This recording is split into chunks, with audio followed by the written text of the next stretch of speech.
Welcome to CP101, and we are doing a bit of a detour.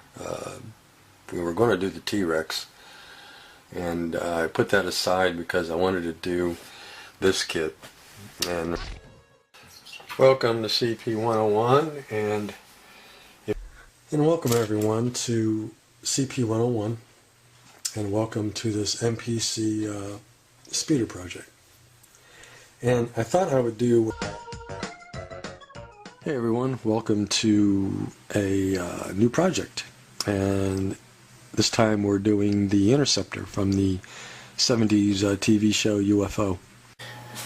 Alright, it's time to get some rubber on our Captain Nelson GTO from I Dream of Genie. And as with most AMT kits, they usually come with a plethora of wheels, as you can see here. These are the wheels that came with the kit, and then it also came with some slicks for an optional custom type version. And then these, actually I found them in the parts box, but I don't think they actually came with this kit. This is someplace else, something else. These are thin, harder tires, but they're nice tires. But I was going through them with the stock hubcaps, and none of them really do it for me.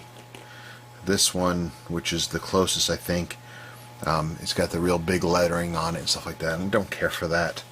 The other side, same thing.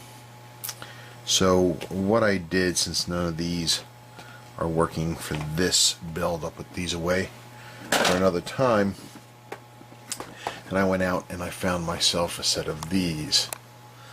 Okay, if you haven't seen these before, they're worth your time. These are from AMT competition tires.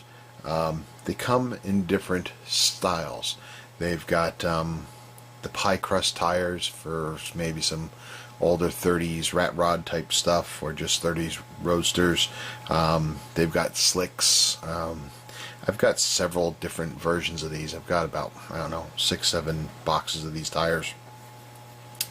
Because I'd say this is the one of the few really nice things that come from AMT. I mean, AMT isn't horrible, don't misunderstand me, but I mean, this is really top-notch stuff they have here. And like I said, this one is the Muscle Car Redline tires. These tires, to me, these speak 60s muscle. Alright, as you can see here, it's a nice tire. It's got the red line on it. Got some nice tread there. It's just an all-around nice tire. So that's what I'm going to use. This goes in here. It's not as snug a fit as I'd hoped, but when I put the wheel backing on, it'll look okay. Actually, here, yeah, do this real quick. I'm trying to do this so it doesn't want to work properly. Makes me look bad. But alright, basically that's what our tire's going to look like. It looks pretty good with the red line on it, I think. Okay, so that's what we're going to do. We're going to put these together and we're going to get these ready to put on the chassis, so we have ourselves a rolling chassis, and we'll be one step closer to being completed. If you're interested, you can pick these up at shows. You can pick them up. Hobby Lobby used to have them for a while. I haven't seen them there in a while, though. Matter of fact, the last set I got, I picked up at a deal for like $7 a box. But normally they go for about $14, $15. They're definitely readily available on eBay and other online shops. And again, they're all pretty much going for the same price, about $14, $15 for a box of 8 tires. So they go a long way, really. So you get a couple cars out of them. So that's it. Hang on, we'll be right back. Hey guys, welcome back. We're doing some more work on our Captain Nelson I Dream of Genie GTO, as you can see. Working on the grills here. As you can see here, zoom in. Alright, now considering the age of the kit and the fact that it's an AMT kit, the details for the grill really aren't that horrible. I mean, you can see the lines, you can see the GTO emblem for the left side. If you wanted to, you can clean this up really well. You put a wash in there, and it will look good. I think it'll look pretty good. But because I went and shot myself in the foot, if you want, or just decided to be pompous and get the photo etch kit, I've got replacement grills, okay, which you could see here. And not for nothing, those are a bit better. So the idea, though, is to get those grills to fit into here. And here's how I'm doing it. Taking my blade, and basically really all I'm using, it's not a new blade, it's just one of my, just an ordinary blade that I've been using for a little while now. All I'm doing, so I can get this on the camera here, alright, is basically I put the piece down, hold it as best I can because it's got the knobs and everything. Actually, you can shave these off because you're not going to be using these pins, because once you cut the part out, those will be gone anyway. Okay, so that's gone, good. So now you just lay it flat like so, and I'm using the back of the blade. I'm not using the front. I'm using the back of the blade, and I'm just laying it inside, and I'm pulling. And then I go back again, and I pull, and I pull, and I go down to the bottom part. Whoops, you can't see that because my hand's in the way. Boniface itch. Basically, I'm putting it in like so, up against the top, and I pull. And I go back up, put it in again, and pull. And it just keeps working its way through, and then I do the bottom part, pull, pull, pull, and then every now and then I go across to the sides, and I go pull. That's a little bit more difficult because it's a smaller area, and it's going across the grooves that form the grill itself, so it makes it a little bit more difficult at first. Until you break through, then it becomes easier. And it's repetitive, over and over and over and over again. And eventually you're going to break through the back side, and it's going to pop out, and you're going to have this. Here's one that I completed already. This is the right side. Okay, so we can pull that in a little bit, see if it'll focus. Okay, get some more light on it maybe. Alright, but you can see there.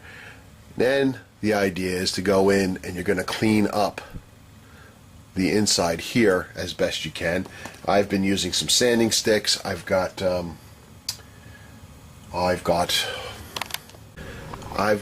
plethora of sanding material that I use for something like this, because it's such a small area to work with. Okay, but predominantly you can use sandpaper. You can fold it up as you want and fit it in here and then just start sanding away. But I find that to be a little bit difficult, and the paper doesn't give you a lot of resistance. My favorite, which you can do, is you can use these sanding sticks. These are metal with a sanding grit on it. You can just put that in there. I find those work very well. You just kind of go back and forth, and it works on the sides. These work well. These pin sanders, while they aren't the greatest, they don't last very long. They do have their benefits, and that is this point right now. And again, it doesn't last very long, but you can get into the corners in this, and you can sand away in that with a new stick, and you can get it nicely done. And again, it won't last long. You're going to toss this away in like 20 seconds, but it does help a little getting in some of those tight spots. And then probably my favorite sanding stick of choice right now for small areas are these. They're like foam, okay? And they got two grits on it. I got one on that side, one on this side. They come in various different grits. You can get these in all different locations. Currently, I know Hobby Lobby has them. My local train shop has it, so I think they're pretty available. And they are, here you go, professional hobby sanding files. Okay, and this happens to be a 120 and 240 grit, but I've got different ones, and I always keep a bunch of these. These are really, like I said, my favorite stick right now.